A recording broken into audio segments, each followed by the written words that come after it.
Ayan mga kagigil, gisa-gisa na tayo para sa ating ulam mamaya.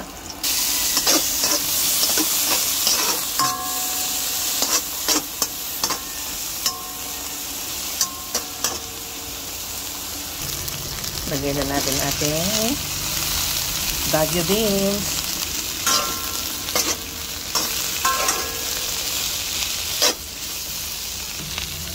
Ating ginili.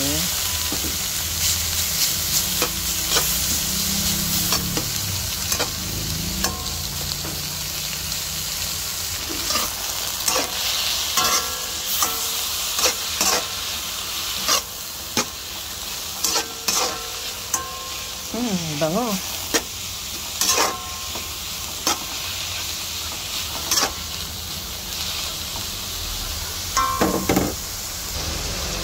Lalagay tayong pinakulo ang tubig.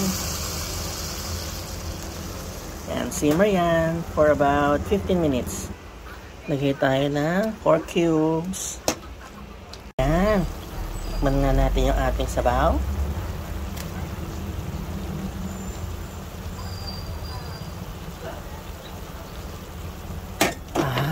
Wow, sarap.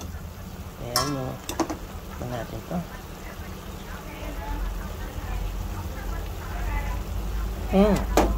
Crunchy pa. Harap mga kagigil.